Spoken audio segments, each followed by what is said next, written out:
What's good with the fight fans? It's Kijana. I just want to do this recap video real quick. Blaydes versus Volkov. It was a pretty fucking good card, dude. I had a feeling that the card was gonna be pretty good. I went 8 for 12 on my picks. I was wrong on the Shane Burgos fight, which I still think that he won the fight. I was wrong about the Jim Miller versus Roosevelt Roberts, but I mean, you can't really count Jim Miller out. He's an older guy, but he still has a little bit of gas in the tank, man. I like Jim Miller. I was wrong. I was really wrong about the Tecia Torres versus Brianna Van Buren. Actually, I'm not going to say I was really wrong because I said in my video that it could go either way. That it was probably going to be a close fight, but I was leaning towards Brianna just having more takedowns and more top control, but she didn't do really any of that. And the one that I was completely wrong on was the Frank Camacho fight, which I didn't really talk much about that fight because Justin James came in on short notice and Frank Camacho wasn't even supposed to fight him in the first place. Frank Camacho just got fucking pieced up, bro. Like, he got fucked up. But let me talk about this first fucking fight that everybody is going crazy over. Austin Hubbard versus Max Rostoff. Yeah, there's a lot of controversy around that fight right now. I picked Austin Hubbard to win. I just felt like he had more experience. I felt like he's a super durable fighter. I always feel like he's underrated. People just kind of count him out instantly. And he's not a bad fighter, man. He can take a punch. He's got pretty good movement. He's got pretty good ground game, good defense, and people just kind of write him off in almost every fight, which I don't really understand. Like, he's not a flashy fighter, but he's a decent fighter, and it seems like he's growing. But yeah, people pick this guy, Max Rostoff. I understand he's a wrestler, really good wrestler. Actually, I watched some of his highlights. I understand that he's great with his BJJ. But the guy came in on short notice against an opponent that had a full training camp. Sometimes that doesn't matter, but when it comes to grappling and when it comes to somebody like Austin Hubbard who's super durable, it definitely fucking matters, dude. And Max Rostoff, he just I don't want to say he quit on himself, but he gave up on himself, dude. I watched a lot of videos over the past few days about this fight. People talking about the fight, how some people are agreeing that basically it should have been stopped by his cornerman. And some people are saying that he quit on himself, and it is what it is. I feel like he did kind of quit on himself, but at the same time, I do feel like his cornerman probably should have stepped in and just let him know, like, yeah, dude, like, you're gonna regret this for the rest of your life. You're just tired. You're just tired. You're not thinking clearly. And he wasn't thinking clearly. He didn't take any serious damage. He was getting pieced up in the second round. He did pretty well in the first round. I had it 1-1. It could have went 2-0 for Austin Hubbard just because of the simple fact that Max Rostoff didn't really do much in the first round. He got a takedown and whatnot. Couldn't really do much on the ground. Austin Hubbard was defending pretty well, so it could have been 2-0. It just all depends on how you judge it. But I think it was 1-1. I'll give the first round to Max, but barely though. In the second round, I mean, fuck, he was just getting pieced up. He didn't have an answer for him. I think that his cornerman, after Max Rostoff said 8 or 9 times that he didn't want to be in there anymore, I think his cornerman should have just called the fight right there, told the ref that he's done, he doesn't want to continue. I don't feel like it should have been him, because now it's going to be all on him. Everything's on him. It looks better if your cornerman does that for you, because it's not going to look like you're a quitter. It probably won't ruin your career. This could possibly ruin this guy's career forever. And he's got to live with that. Like, deep down inside, he knows if he had a little bit left in the gas tank. He knows if he could have went 5 more minutes. He knows if he could have just grunted it out and maybe even took the loss, he might have had it, I don't know, or maybe even got the win. It just, you never really know how that third round's gonna play out. But for him giving up on himself just like that, just because he's tired, I don't know, man. It just shows it kind of shows your willpower. It shows your heart a little bit. I understand that he came in on short notice, but man, like, you had to have known that you were probably gonna get tired if it goes past the first round. So just expect that. You kind of gotta expect that. I don't want to be coming from this perspective as like I'm a fighter, because I'm not, but at the same time, like, you got to expect to get tired. If you can't get that first round win, which he has mostly first round wins, like, it's pretty obvious that you're going to be tired. And he probably expected to get a first round win versus Austin Hubbard because he's so used to getting first round submissions in the past. And that's the worst thing he could have done if he did do that, is kind of underestimate his opponent. And I think he did. But yeah, I'm just really glad I didn't pick Max Rostoff. I feel like his stock's going to go down tremendously from that, because people are going to always remember him from that fight. And I think that's what his coach was trying to hint at. I think he should have just worded it a little differently. If he would have worded it differently and I know you only have a minute to explain to your fucking cornerman, or to explain to your fighter. If he would have worded it just a little differently, maybe Max would have went in there, dude. Like, it just didn't seem like he chose the correct words. I think he was in shock that his fighter was quitting or just giving up on himself. I think his cornerman was just, I think he couldn't really believe it. And I guess if you train somebody, or you know how somebody is, and you know their work ethic, and you probably wouldn't believe it in that situation. But fuck, man, when people are tired, when people are just physically drained, mentally drained, like, it's not much you can say to people. Like, there's only a few things that you can try to push them, but sometimes it doesn't work, and it didn't work in that situation. But he just should have chose different wording. He should have told Max that he's gonna regret this for the rest of his life if he quits right now. And he definitely is. So yeah, that's my thoughts on that fight. But I'm not taking anything from Austin Hubbard. He had a great performance. Most people aren't even, like, acknowledging that Austin Hubbard did really well. He did really good in that fight. I enjoy watching his fights. The Roxanne Marbury versus Lauren Murphy fight, I mean, it wasn't super exciting to me. I picked Lauren Murphy to win that. The Frank Camacho one was just insane. I'm used to Frank Camacho starting off fast. I'm used to him brawling. I'm used to him just coming out headhunting, fucking people up, taking some shots. He tried to be composed. I don't know if that's what they were working on in their training camp, was him taking his time. I think it was, and it kind of played against him. Some people are naturally brawlers and want to start off fast, and I think Frank Camacho's a natural brawler that wants to start off fast. And I just feel like he needs to just maybe work on his defense more. I wouldn't say working on like taking your time in there, because it seemed like Frank Camacho was taking his time, and he should have known that Justin James wasn't going to take his time, coming in on a few days' notice. So yeah, that just wasn't the smart game plan. I'm not taking nothing from Frank Camacho either, man. He's a warrior, dude. I like Frank Camacho, but man, for him to get pieced up that bad by a newcomer like that, and that came in on short notice, and you knew that he was probably only going to have a round in him to do something like that, it's no bueno, man. It's no bueno. Jillian Robertson, I knew she was going to get a submission. Or I had a feeling, I'm not going to say I knew, but I had a feeling that Jillian Robertson was going to get a submission, which she did. People were saying Courtney Casey was going to piece her up on the feet. I didn't see that at all. Marc-Andre Barriault, he's not a great fighter, but I also seen him piecing up Oscar Piota, and Piota gets tired. I said that in my video.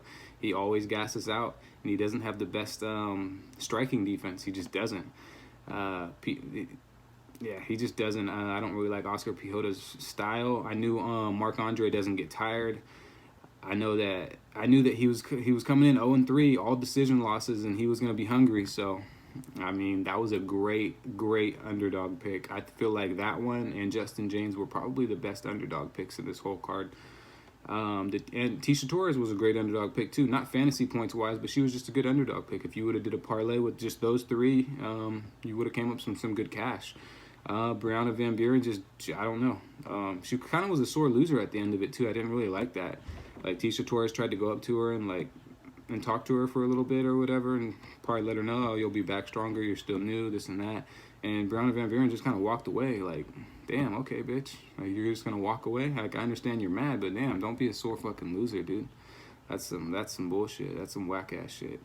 I'm not really with that. But and then the Clay Guida versus Bobby Green. Bobby Green plays around too much in his fights. I'm a fan of Bobby Green, but damn, dude, you're gonna play around the whole fucking fight? You're gonna mess around the whole fight? Like, it's cool. We understand that you're Mr. Tough Guy. We understand that you got all these tattoos. We understand you got the beard, you got the look, you got all of it. Like, that's cool. Like, but damn, man, let finish this dude. You should be finishing Guida. I don't care what anybody's talking about. He should be finishing Guida. Guida's old. And he's not even a striker. He's a wrestler. The whole time it was a stand-up fight, so I don't understand how Bobby Green could not finish him. That fight just kind of irritated me. I was expecting that fight to be a really good fight and probably a second round KO or TKO, and it wasn't. That shit was weak. I like Bobby Green, but fuck, dude, like he plays around too much in his fights, dude, way too much. And then he tried to be buddy with Guida after the end of the fight. I don't like that. If you were gonna come in talking shit, I don't know. I guess it's just all business or all entertainment, maybe from his perspective. But I mean, it didn't really seem like he really liked him. So why are you being buddy with him at the end of the fight?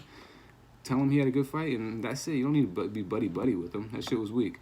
But yeah, the main card was all right.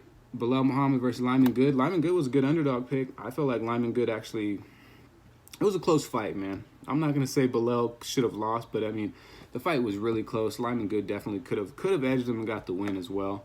Roosevelt Roberts just got submitted super quick, dude. Made a mistake. He's still a top prospect. I feel like he's gonna come back stronger, and I really like watching him fight.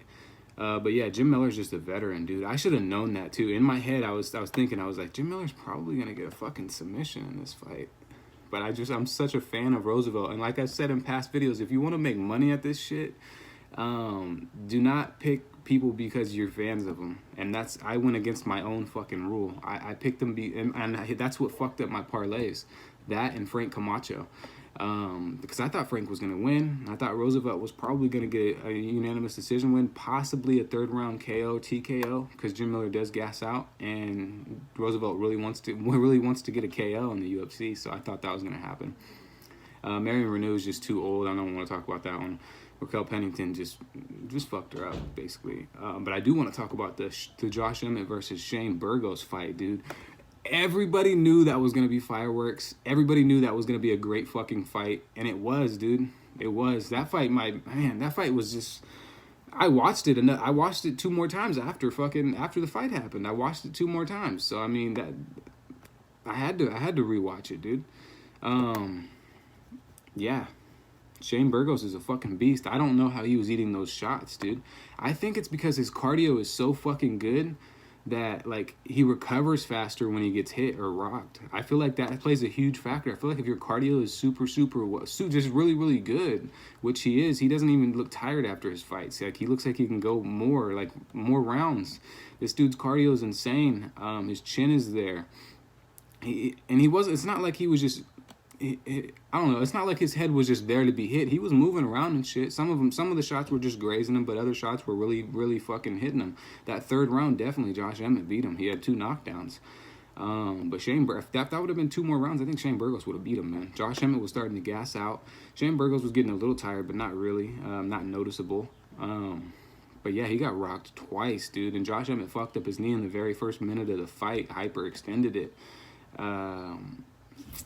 Yeah, Josh Emmett's a fucking stud too, dude. People were counting him out. I didn't count him out of this fight. I just thought Shane Burgos' pressure was going to be a little bit too much, and I felt like Josh Emmett's haymaker was pretty much the only thing he had going for him, and it wasn't going to work on Shane Burgos. And I still feel like Shane Burgos won that fight. I felt like he won the first 2 rounds. A lot of people feel differently. They think Josh Emmett won, but I scored it 2 rounds to 1. But that third round could have easily been a 10-8 round just because of the 2 knockdowns, man. He almost fucking got him out of there, which is insane to still go that full distance with a fucked up knee. But yeah, Shane Burgos, man, huge fan of him. Been a fan of Shane Burgos for a while. I really never pick against him. It's hard for me to pick against Shane Burgos because his cardio, dude. I always go with the cardio maniacs usually, just because you know they're gonna be durable, and like Shane Burgos is durable as fuck. So yeah, the main event, I want to talk about this one a little bit as well. Curtis Blaydes versus Alexander Volkov. Honestly, the Josh Emmett versus Shane Burgos should have been the main event. This Curtis Blaydes fight was boring. It was boring. I don't care if you get 15 takedowns in a fight, dude. What are you gonna do with those takedowns? Like, are you gonna actually do something with them, or are you just gonna keep slamming them and then gas yourself out? Because that's basically what Curtis Blaydes did. Like, okay, we understand you can take people down, Blaydes. We understand you can slam and ragdoll people. But, man, dude, like, you gassed yourself out. Alexander Volkov still had energy to go a few more rounds. You didn't do any kind of damage to his face, to his body. You didn't throw many strikes. Like, and Curtis Blaydes looked kind of good on the feet for a little while as well in the first 2 rounds, like when it was actually standing for a few seconds. He didn't look bad, but Blaydes just doesn't. I don't feel like Blaydes has a chin. I'm a huge fan of Blaydes, so don't get it twisted. I like Blaydes a lot. I'm not a fan of Volkov whatsoever. I picked Blaydes to win this. He got the dub. I was getting worried towards the end, that 5th round, because Volkov was putting it on him with the striking. Excuse me. But Blaydes, man, 15 takedowns. You shouldn't, like DC said, you shouldn't be getting that many takedowns. Maybe 2 takedowns in a fight if it takes you that many, maybe 3. But 15, like, that's ridiculous, dude. You should be able to hold your opponent to the ground. You have the fucking skill set. You're heavy. You have top pressure on him. He knows how to move his body. He knows how to use his weight against his opponents. He's a fucking top level wrestler, dude. It shouldn't take you. I mean, I understand Volkov. I'm not taking nothing from Volkov either. Volkov did great in defending on the ground and just controlling his wrists and shit. But, dude, I think Blaydes needs to go back to the drawing board, man. Honestly. He's gonna be a top 10 opponent for a while, but I do feel like he needs to incorporate something else in his arsenal. Because people are catching on to, and people are really people really know what Blaydes does now. And they really know if they can get him to gas himself out within, if it's a 5-round fight, then they know the 4th and 5th round they can come out strong. Because Blaydes just didn't have any fucking energy, dude. It was ridiculous. Like, it was just a sad fight to watch, honestly. I wasn't excited to watch that. Like, it was boring. Yeah, man. Like, I don't know, work on your submission skill set or something, dude. Like, I don't even know, man. I don't know. I wasn't excited for that fight. Don't get me wrong. Actually, I was excited for the fight. I just wasn't excited about the outcome. The outcome was just shitty, dude. 15 takedowns. It's too many in a fight. You shouldn't have 15 takedowns. You just shouldn't. Okay, I'm rambling on. Like, subscribe, comment.